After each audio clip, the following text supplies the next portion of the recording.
गांव के एक कोने में एक पुरानी झोपड़ी थी। उसी में रहती थी दो बहनें, गीता और चंपा। माँ बाप कुछ साल पहले हुए एक सड़क दुर्घटना में गुजर गए थे। उनके जाने के बाद दोनों बहनें खुद से ही अपनी जिंदगी गुजर बसर कर रही थीं। एक दिन चंपा अपने सहेलियों के साथ खेलकर वापस लौट रही थी, हाथ में फूल लिए हुए बेपरवाह और बेहद ही खुश। अब आई है चंपा, तुमने कितना ज्यादा समय लगा दिया मंदिर से आने में। दीदी, मैं जल्दी आने वाली थी, लेकिन लक्ष्मी काकी की मुर्गी झाड़ियों में फंस गई थी। निकालने में थोड़ी देर हो गई। तेरा क्या है, तू तो सबकी मदद करती घूमती रहे, चाहे घर का काम हो ना हो। दीदी, आप गुस्सा क्यों करती हो? माँ कहती थी दूसरों की मदद करने से पुण्य मिलता है। माँ कहती थी चंपा, लेकिन अब वो समय नहीं रहा। अब अच्छाई करने वाले का ही ज्यादा बुरा होता है। चंपा चुपचाप खड़े होकर अपने दीदी की बात को ध्यान से सुन रही थी। फिर घर के दीवार पर लगे अपने माँ बाबूजी के फोटो के नजदीक जाती है और कहती है, माँ बाबूजी, अब पहले जैसा कुछ भी नहीं रहा। फिर भी आप लोगों ने जो सिखाया है उसी रास्ते पर चलने की कोशिश करूंगी। चंपा की बात सुनते ही गीता का चेहरा नम हो गया और उसकी आंखें पल भर को भीग गई। लेकिन गीता अपनी भावनाओं को छुपाते हुए चंपा से बोली, मैं तुझसे सख्ती से पेश आती हूँ चंपा, ताकि तुम इस गद्दार और लोभी दुनिया से लड़ सको। इसलिए तुझे मजबूत बना रही हूँ मैं। दीदी, आप बिल्कुल सही कह रही हो। आप ही तो मेरी असली ताकत हो। अगर आप मेरा हाथ थामे रखो तो दुनिया की कोई भी ताकत मुझे हिला नहीं सकती। चंपा की बात सुन के गीता के चेहरे पर हल्की सी मुस्कान आई। उसी समय उसकी झोपड़ी की तरफ 3 लोग आते दिखे। सतबीर, शीतल और उनका बेटा सोहन, जो उन दोनों बहनों के सगे चाचा चाची थे। अरे गीता, कैसी है मेरी बच्ची? तू ठीक तो है ना? काम में ज्यादा व्यस्त रहने के कारण मैं तुम लोगों से मिलने नहीं आ पा रहा था, लेकिन तुम लोग तो अपने चाचा से मिलने आ सकती थी ना। भैया तो अक्सर कहा करते थे, सतबीर, अगर मुझे कुछ हो जाए तो मेरी बेटी को भी अपनी बेटी के समान मानना। हम ठीक हैं चाचा जी, अब जो है उसी में खुश है। जब ऊपर वाले की यही मर्जी थी तो हम क्या कर सकते हैं। तुम दोनों बहन इस घर को खाली कर दो और हमारे साथ रहने चलो। ठीक ठाक लड़का ढूंढकर तुम दोनों बहनों की शादी करा देंगे। हाँ माँ, वैसे भी दोनों बहनों की शादी हो जाने के बाद तो कोई इस घर को और इनकी जमीन को देखने वाला तो बचेगा नहीं। ये सब सुन के गीता की आंखों में मानो आग सी धड़क गई। हमें किसी की जरूरत नहीं है। बाबूजी की जमीन हमारी माँ और बाबूजी की आखिरी निशानी है, उसे हम यूं ही नहीं छोड़ेंगे। अरे बेटी, शादी के बाद तो तुम दोनों बहनें ससुराल चली जाएगी ना। यहाँ की चिंता क्यों कर रही हो? वैसे भी तुम दोनों के पालन पोषण में तो हमारा बहुत पैसा खर्चा हुआ है। उसके बदले तुम अपनी जमीन और ये घर मेरे नाम कर दो। गीता को यह सब सुनाकर तीनों वहाँ से निकल गए, लेकिन चंपा ये सब घर के अंदर से सुन रही थी। ये सुन के उसका चेहरा उतर गया। दीदी, क्या सच में हम अकेले पड़ जाएंगे? वो लोग हमारी जमीन और ये घर लेना चाहते हैं ना? हाँ चंपा, पर जब तक मैं हूँ कोई हमसे हमारा घर नहीं छीन सकता और हमारी जमीन नहीं ले सकता। रात में चंपा अपनी दीदी के साथ खाना खाते हुए बातचीत कर रही थी। दीदी, माँ बाबूजी जिंदा होते तो हम दोनों बहनों को कोई भी ऐसे डरा नहीं सकता ना। हमारे ऊपर किसी का साया नहीं है, इसलिए ये लोग हम लोगों को डराना चाहते हैं ना। डरने की कोई जरूरत नहीं है चंपा। सत्य परेशान हो सकता है लेकिन पराजित नहीं। भगवान के घर देर है लेकिन अंधेर नहीं। यही सब बात करके दोनों बहनें रात का खाना खा के सोने चली जाती है। अगली सुबह दोनों बहनें अपनी जमीन को देखने जाते हैं, क्योंकि उन दोनों बहनों को अंदेशा हो गया था कि उनके जमीन पर उसके चाचा चाची बुरी नजर लगाए हुए हैं। दीदी, अच्छा हुआ कि माँ बाबूजी के जाने के बाद हमने यह जमीन बेचा नहीं। आने वाले समय में हम इस खाली जमीन पर मीठे फलों का पेड़ लगाएंगे और उस फल को बेचकर हम लोगों का गुजर बसर भी हो जाएगा और राहगीरों को कड़ी धूप में छाया भी मिल जाएगा। हाँ, तू ठीक बोल रही है, लेकिन सालों भर तो फल नहीं बेच सकते ना। कुछ दिनों बाद तो फिर से क्या दीदी? अरे आप मायूस मत हो दीदी, मुझे सिलाई बुनाई का काम आता है। मैं वो करके घर के खर्चे निकाल लूंगी, आप बस घर संभालना। कोई जरूरत नहीं तुझे यह सब करने की। तू क्या मुझे बेकार समझती है? तू घर पर ही रहना, मैं लोगों के घर काम करने जाऊंगी। और हाँ, मुझे तो पत्तों से टोकरी भी बनाना आता है, जो बाबूजी ने सिखाया था। यह करके मैं घर का खर्चा निकाल लूंगी। यह सब बात करके दोनों बहन कुछ समय बाद वापस अपने घर लौट जाती है और अपने अपने काम में लग जाते हैं। रात को जब दोनों सोने जाते हैं, तब दोनों बहनें अपनी मुश्किल भरी जीवन के बारे में एक दूसरे से बात करने लगते हैं। दीदी, माँ बाबूजी के बिना ये रातें और भी कितनी भयानक लगती हैं। सब कुछ खाली लगता है ना दीदी? हाँ चंपा, मुसीबतें आएगी, लेकिन हम लोगों को हिम्मत से काम लेना पड़ेगा। गीता बहुत ही हिम्मती थी।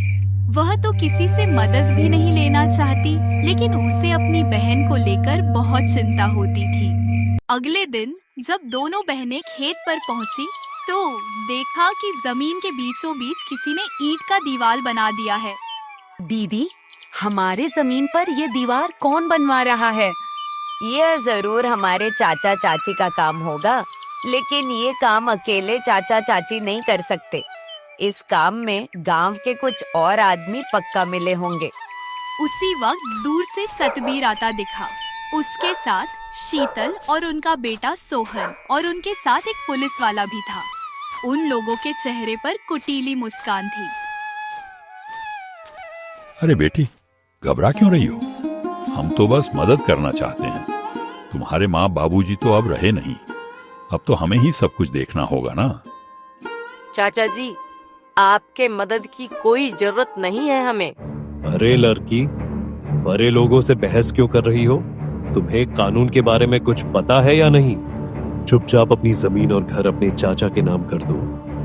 ये जमीन हमारे माँ बाबूजी की निशानी है। इसे हम मरते दम तक किसी को नहीं दे सकते। अरे ऐसे कैसे नहीं दोगे? ये जमीन तो हमारे बाबूजी ने दोनों बेटों के नाम से लिया था, लेकिन शायद तुम्हारे पिता ने तुम्हें बताया नहीं होगा। आप क्या सोचते हैं, पुलिस वाले को साथ लेकर आ जाने से मैं डर जाऊंगी? ऐसा बिल्कुल भी नहीं है। मैं गांव के लोगों को बताऊंगी कि आप हम दोनों बहनों को डराकर हमारा घर और जमीन हड़पना चाहते हैं।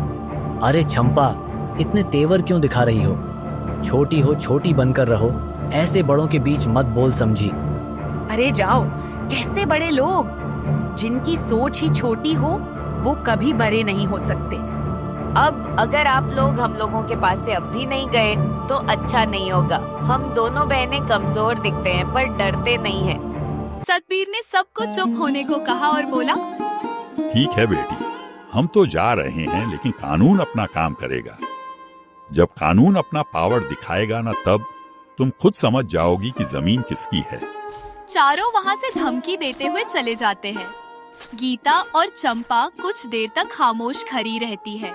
दीदी, क्या वो सच में हम लोगों को अपने घर से निकाल देंगे? वे लोग कुछ भी कर सकते हैं चंपा। लालच में आदमी अंधा हो जाता है। हमें किसी पर भरोसा नहीं करना चाहिए। अब हमें बहुत संभल कर रहना पड़ेगा। दूसरे दिन सुबह सुबह दोनों बहनें गांव के प्रधान के पास पहुंची। वहां पहुंचने पर देखा कि उसके चाचा सतबीर पहले से ही कुछ गांव वाले के साथ बैठे थे और दोनों बहनों के घर और जमीन के बारे में ही चर्चा कर रहे थे। प्रधान जी, हम आपके पास न्याय मांगने आए हैं। हमारे चाचा चाची हम दोनों बहनों को घर से निकालना चाहते हैं और हमारी जमीन हड़पना चाहते हैं और शायद फर्जी कागज बनवा रहे हैं। और तो और हम दोनों बहनों को डराने के लिए पुलिस वाले को भी अपने साथ लेकर आए थे हमारे घर पर। सतबीर जी, अगर यह सच है तो यह गांव की परंपरा के खिलाफ है। परिवार के नाम पर ठगी करना बिल्कुल गलत है और ये यहाँ नहीं चलेगा। प्रधान जी, मेरा इन दोनों बहनों को डराने का कोई इरादा नहीं है, और वैसे भी इनके माता पिता के गुजर जाने के बाद इनकी परवरिश में बहुत खर्चा हुआ है। ये लड़कियां हमें बदनाम कर रही हैं। हम तो बस इसके घर और जमीन की चिंता कर रहे हैं। गांव वाले आपस में एक दूसरे से बात करने लगे। हमने इन दोनों बच्चियों को बचपन से देखा है, या झूठ नहीं बोल सकती। सतवीर बेईमान आदमी है। गांव के सभी लोग सतवीर के व्यवहार के बारे में जानते हैं। प्रधान ने सभी लोगों की बातें सुनी और पंच से सलाह मशविरा कर अगले दिन अपना फैसला सुनाने के बारे में बोला। रात को झोपड़ी में दोनों बहनें आपस में बात कर रही हैं। दीदी, क्या कल हमारा साथ देंगे गांव वाले? क्या वो लोग हमारा घर जमीन हमसे छीन लेंगे? देखते हैं क्या होता है। मुझे किसी पर भी भरोसा नहीं रहा। आखिर माँ बाबूजी के जाने के बाद मदद ही कहाँ की किसी ने हमारी। हमें बस भगवान पर भरोसा रखना होगा। माँ बाबूजी तो नहीं है, पर उनका आशीर्वाद जरूर है हमारे साथ। आप देखना दीदी, हमारे साथ कुछ बुरा नहीं होगा, सब अच्छा होगा। हमारे माता पिता के कर्म बहुत अच्छे हैं, उसका फल भी अच्छा ही मिलेगा हमें। आप देखना दीदी, हमारे साथ कुछ बुरा नहीं होगा। अगर माँ बाबूजी हम लोगों के साथ होते तो हम लोगों को कोई ऐसे नहीं डरा सकता ना। हाँ चंपा, मुझे भी उनकी कमी खटकती है, लेकिन तू चिंता मत कर, मैं हूं ना। जब तक मैं जिंदा हूं तुझे किसी चीज की कमी नहीं होने दूंगी। दीदी, जब हमारे माँ बाबूजी हमको छोड़ कर गए थे तो सब लोगों ने बोला था कि वो लोग हमेशा साथ देंगे, लेकिन अब तो कोई साथ नहीं दे रहा। चाचा चाची तो जैसे बस हमारे हिस्से की जमीन के लिए ही हमारे करीब थे। अपनी छोटी बहन के मुंह से ये सभी बातें सुनकर गीता की भी आंखें नम हो गई। दुनिया बहुत चालाक है चंपा। रिश्ते अब खून से नहीं, धन दौलत से बनते हैं, लेकिन हम भी अब चुप नहीं रहेंगे। अगर हमें अपने अधिकार के लिए लड़ना पड़े तो लड़ेंगे। सुबह होते ही गांव में तरह तरह की चर्चाएं होने लगी। गांव में आग की तरह बात फैल गई कि सतबीर अपने बेटियों के घर और जमीन हड़पना चाहता है। अरे सुना पार्वती मौसी, सतबीर ने तो अन्याय कर दिया। अपने ही भाई की बेटियों को बेघर करना चाहता है। कैसा रिश्तेदार है, अपने ही भाई के बेटी को बेघर करने में तुला हुआ है। जब ये सभी बातें दोनों बहनों को पता चला तो तुरंत दोनों बहनें सीधा प्रधान के वहां पहुंची। प्रधान जी, ये कैसा इंसाफ है आपका? मेरे चाचा जी मेरा सब कुछ हड़पना चाह रहे हैं और आप लोग उनका साथ दे रहे हैं। मुझे आपसे ये उम्मीद नहीं थी। प्रधान जी, ऐसे कैसे कोई भी आकर हमारी जमीन हड़प लेगा? उसी समय सतबीर, विमला और सोहन भी वहां पहुंच गए और प्रधान की तरफ जमीन के कुछ दस्तावेज दिखाते हुए बोले। प्रधान जी, हम तो बस इन दोनों बहनों की भलाई चाहते हैं। भाई की मौत के बाद हमने ही इन्हें पाला है, आप तो ये अच्छे से जानते हैं। और अब जब लड़कियां बड़ी हो गईं, तो हमें बदनाम कर रही हैं। जरा सोचिए, क्या यही इंसानियत है? गीता बेटी, तुम्हारे चाचा तो सही कह रहे हैं। कानून के अनुसार तो तुम्हारे जमीन पर सतबीर का भी हक है। ऐसे कैसे हक है प्रधान जी? ये लोग हम दोनों बहनों के अकेलेपन का फायदा उठाना चाहते हैं। ये लोग परिवार होने का नाटक कर रहे हैं सिर्फ। ये सभी बातें चल ही रही थी कि तभी पुलिस भी वहां आ जाती है। सरपंच साहब, कानून के अनुसार हरे राम की जमीन पर सतबीर का भी हिस्सा है। आप इन दोनों बहनों को समझा दीजिए। कानून के लफड़े में पड़ना सही नहीं होता। और सतबीर के पास तो इस घर और जमीन का दस्तावेज भी है। प्रधान जी, ऐसे तो कोई भी आदमी आपके घर का भी झूठी दस्तावेज बनवा लेगा और बोलेगा कि यह घर मेरा है, तो क्या आप उसे अपना घर दे देंगे? हाँ, गीता बिटिया बात तो सही कह रही है। अगर तुम लोगों के पास कुछ सरकारी दस्तावेज है तो उसे सरकारी कार्यालय से सत्यापित करा कर लाओ, फिर पंचायत फैसला सुनाएगी।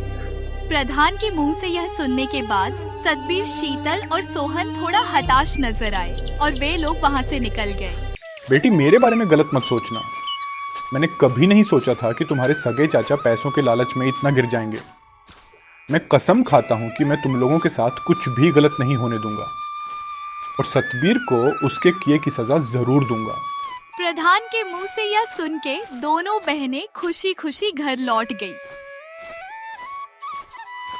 रात को सोने के समय दोनों बहनें चारपाई पर बैठकर फिर से बातें करने लगती है। दीदी, आपको क्या लगता है कि हमारी जमीन हमारे पास रहेगी या फिर हमारे लालची चाचा चाची को मिलेगी? हाँ चंपा, मुझे भी इस बात की चिंता है। हमारे चाचा चाची हमारा घर और जमीन लेने के लिए किसी भी हद तक जा सकते हैं। इसी चिंता में दोनों बहनों ने मुश्किल से अपनी रात काटी।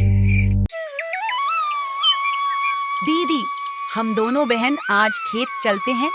हमारे चाचा चाची का कुछ भी भरोसा नहीं किया जा सकता है। न जाने उन्होंने हमारे खेत में क्या किया होगा। हाँ चंपा, चलते हैं। इसी बहाने कुछ मन भी हल्का हो जाएगा। दोनों बहनें बात करते हुए अपने खेत के नजदीक पहुंच गईं। तभी अचानक चंपा ने दूर से किसी को अपनी तरफ आते देखा।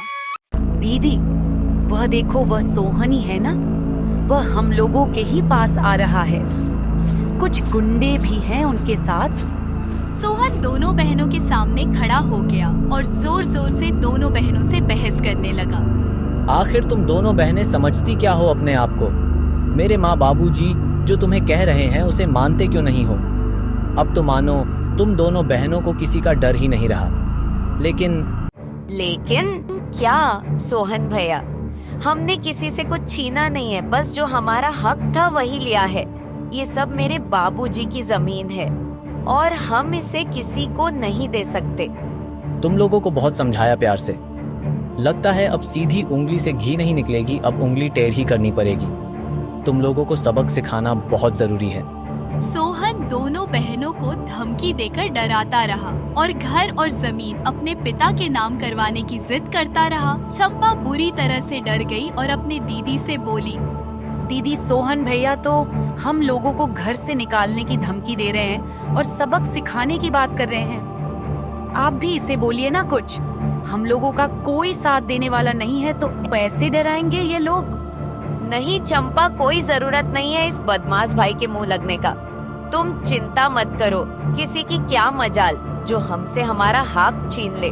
और हाँ सोहन भैया, अगर अब आप अपने गुंडों को लेकर यहाँ से नहीं गए तो मैं पुलिस स्टेशन में जाकर आपके खिलाफ शिकायत दर्ज करा दूंगी। हाँ हाँ, जा रहा हूँ, लेकिन तुम दोनों बहन ज्यादा होशियार बन रही हो, संभल के रहना। और फिर सोहन अपने साथियों के साथ वहाँ से चला जाता है। थोड़ी देर बाद दोनों बहनें वापस अपने घर लौटी। दोनों बहनें उनके अपनों के द्वारा किए गए अत्याचार से परेशान हो गई थी। उन दोनों पर मानो दुखों का पहाड़ टूट पड़ा हो और दुखी होकर आपस में बात कर रही थी। दीदी, हमने किसी का क्या बिगाड़ा है? हमारे चाचा के पास तो सब कुछ है। वो लोग हमसे अच्छी जिंदगी जी रहे हैं, फिर भी वे लोग हमें हमारे घर से क्यों निकालना चाह रहे हैं? हमारे चाचा चाची लालची हैं चंपा, लेकिन जिसका कोई नहीं होता उसका भगवान साथ देते हैं और जो गलत करता है उसे अपने कर्मों की सजा जरूर मिलती है। एक दिन अचानक खबर आई कि सतबीर का बेटा सड़क दुर्घटना में बुरी तरह घायल हो गया है और हॉस्पिटल में इलाज चल रहा है। सतबीर अपनी पत्नी के साथ भागे भागे हॉस्पिटल पहुंचता है, जहां उसके बेटे सोहन का इलाज चल रहा था। सड़क दुर्घटना के 2 दिन भी नहीं हुए थे कि फिर से सतबीर के लिए बुरी खबर आ गई। भारी बारिश होने के कारण सतबीर का चीनी का कारखाना ढह गया और सब कुछ बर्बाद हो गया। सतबीर जल्दी से अपने चीनी कारखाने पहुंचता है। सतबीर और उसकी पत्नी को देखते ही सभी लोग आपस में कानाफूसी करने लगे। अरे, सतबीर के साथ जो बुरा हुआ है ये ऐसे थोड़ी हुआ है।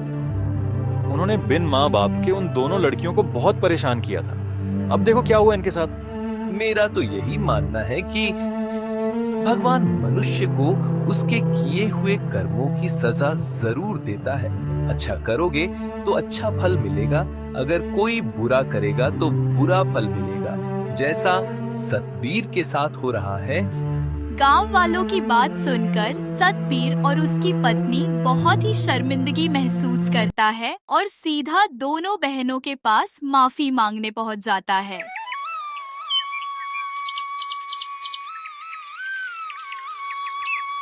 बेटी माफ कर दे मुझे, मैं लालच में अंधा हो गया था।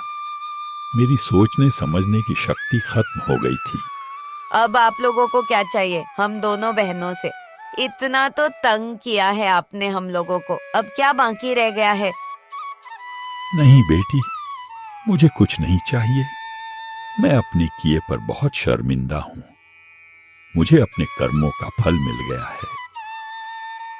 हाँ बेटी, हम लोगों को भगवान ने दंड दे दिया है। मुझे माफ कर दे बेटी, हम लोगों से बहुत बड़ी गलती हो गई। सतबीर ने दोनों बहनों को पूरी घटना के बारे में बताया और दोनों बहनों से माफी मांगी। दोनों बहनों ने अपने चाचा और चाची को माफ कर दिया और खुशी खुशी साथ रहने लगी।